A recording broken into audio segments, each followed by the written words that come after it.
Today, we're going to be doing a mini haul. It's all for organizing the house. So it's not so hard.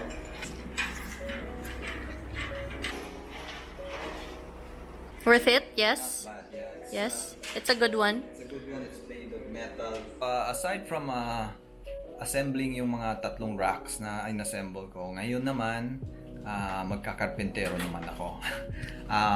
Ang gagawin natin, we're going to assemble a table for Ashley in her room.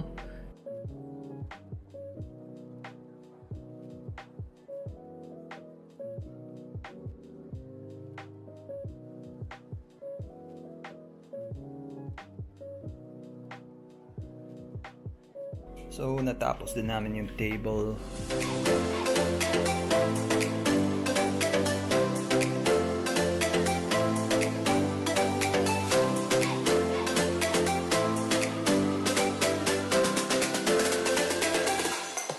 Hi guys, this is Richard Yap and welcome back to my channel. Today, we're going to be doing it's actually not a haul. A mini haul. A mini haul. We bought some stuff from Lazada and it's all for organizing the house. So since nasa bahay lang tayo, we're not doing anything much. I'm going to show you maging karpentero or mag-ayos tayo ng mga racks and all that. I'm gonna assemble it and show it to you. These are the boxes. So one is a shelf and another is a dish rack. So, bubuksan natin and then i-assemble natin. So, bubuksan natin yung mga boxes so that we can see what's inside. I actually don't know what this looks like kasi hindi ako modern on si Melody ang modern. So, it's a surprise for me. Basta ako lang taga-assemble.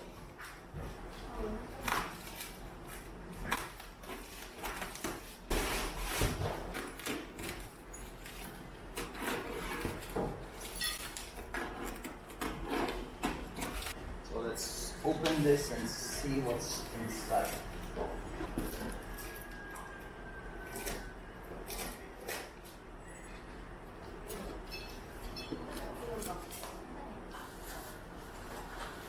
So these are metal racks pala na may wheels. So mukhang hindi na pala kailangan na assembly masyado ito. Parang naka-assemble na siya. We just need to put on the wheels na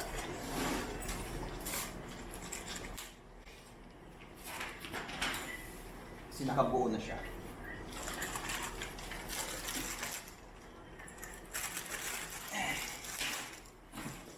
Wheels na lang kailangan i-assemble.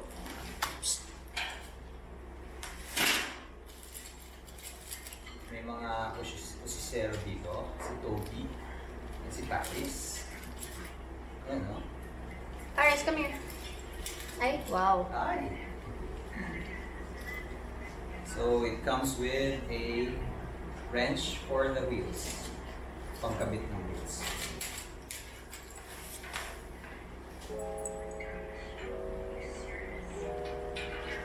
So, it's not so hard. Pasok mo lang.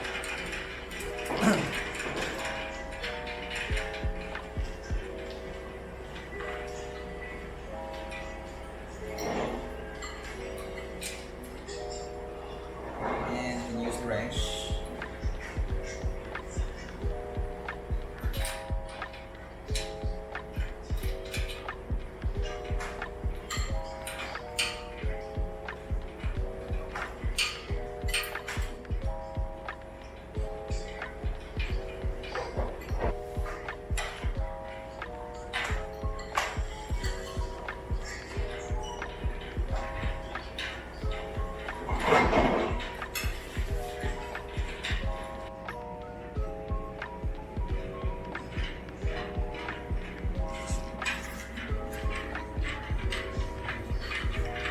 So madali lang talaga siya kasi you can use your hand to put it in by hand lang.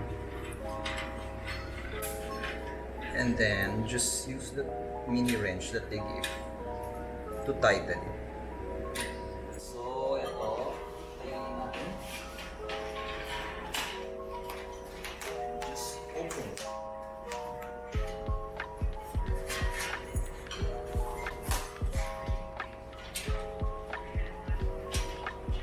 Wow!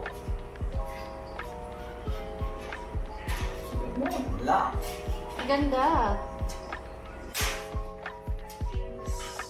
Click. Click it.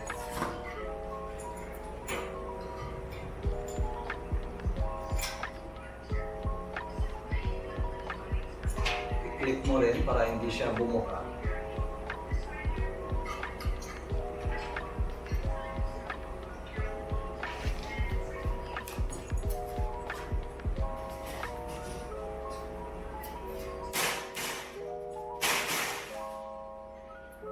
Yun.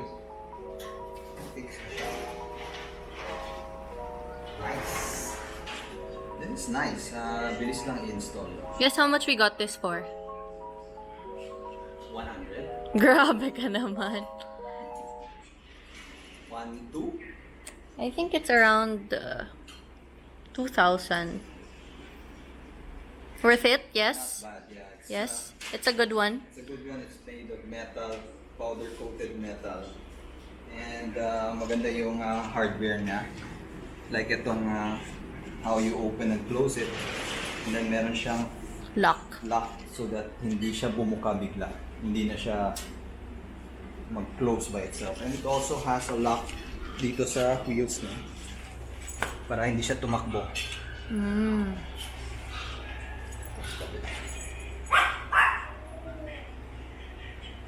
Pag nilock mo,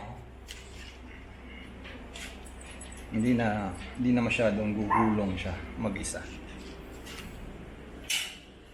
Okay, so this one is a yay. Yay. We'll link this in the description box below. It's Ashley, by the way. So if they're interested, they can check it out also. Yes, and then we're going to be doing the dish rack next. And there's also one more pa. That one. Okay. So we're going to be opening the next box.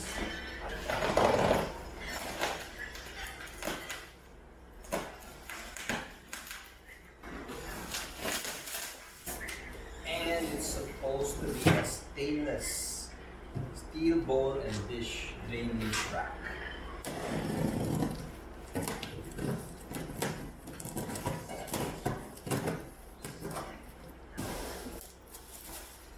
Mga racks.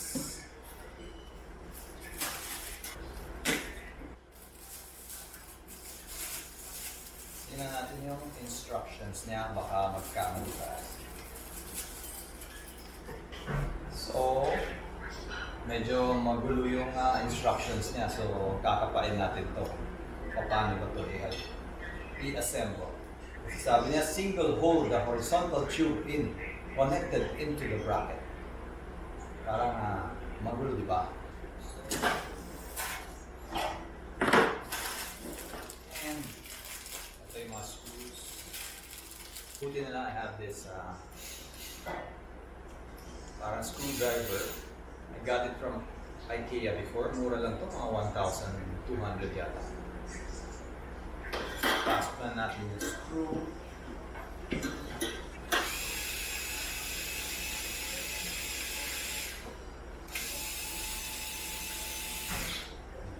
Saan mo ilalagay ito? Diyan, para maano yung mga gamit siya. Okay, ganun din siya. Isa sa screw hole, so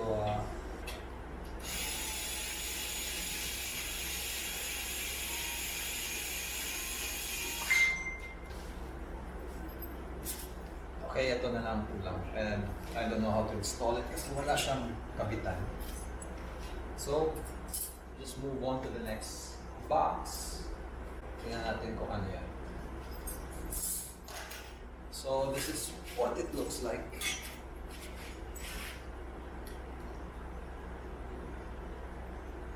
Okay lang. Meron na siyang konting mga flaws. So while you're not doing anything at home, Pwede kayo mag-home improvement, do the things that you haven't been able to do habang you were working.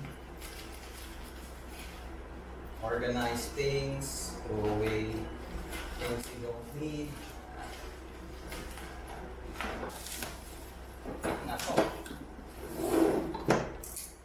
I don't know what this is, pero it's breakable.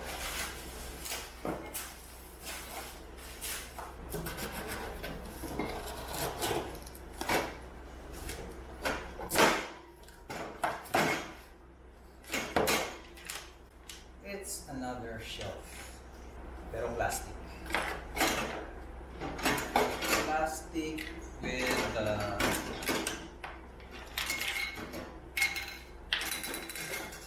metal shelves.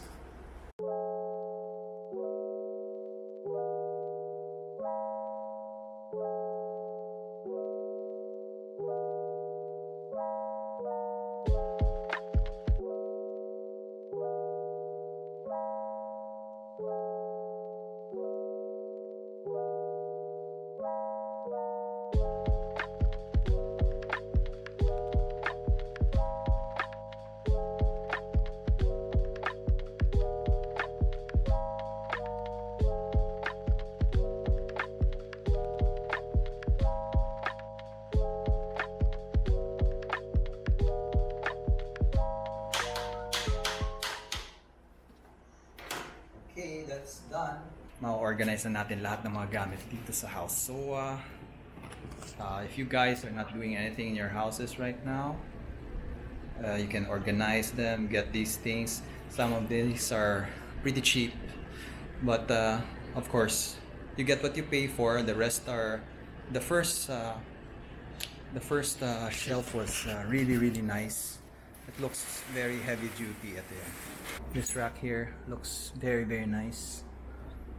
The rest medyo not too bad. But the quality of the first one was really good. So we'll be doing more hauls, and we'll show you what we're getting when we have them. And if you have any more suggestions, comments, just put it on the comments down below. Hi guys, so aside from assembling yung mga tatlong racks na inassemble ko, ngayon naman magkakarpentero naman ako. Ang gagawin natin, we're going to assemble a table for Ashley in her room. So tingnan natin kung gaano kagaling gumawa ng lamesa. Actually assembly lang. So I'll show it to you. So let's do it.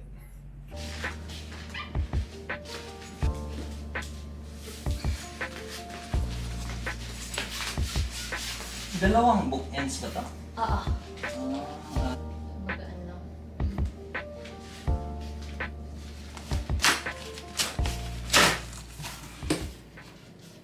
So this is the Alex drawer. Dalawa yung kinuha ko. So para ma-maximize natin yung space, dalawang end siya. And then andun yung top. So right now, this is the current situation. It's been so messy kasi I mean, we have like storage boxes right there, but we also have like a lot of products coming in. This one is similar to that. Whoopsies! It's similar to that drawer, yung makeup drawer ko.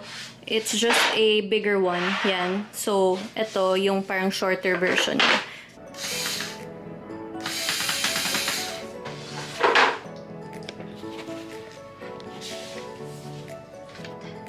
Yep. Make sure pasok siya muna sa ulo ng screw before you... What do you mean? Yung ano? Yung... Yan. Ito. Oo. Ha? Yan.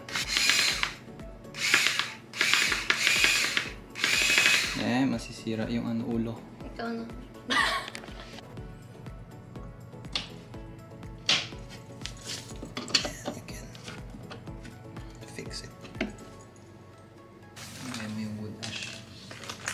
Dito. Guys, buo na yung drawers. Yay! And then we're just putting it in. Tapos isuscrew na lang. Pero may isa pa kaming gagawin. Actually, Daddy, madali lang siya, no? Yay! Guys, tapos na. Daddy's just putting these ones para sa top nung table.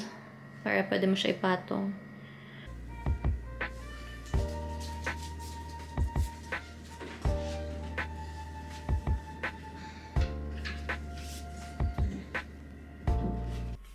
So, natapos din namin yung table. We assembled all of these kanina. Ayan, nakatayo na siya. So, natapos din namin, pero it's Yay! gabi Thanks, na. Daddy. Medyo ano rin. The first one was harder, but the second one, mas madali, mas mabilis na gawin. So, nalaman na namin yung technique. So, yun, tapos na.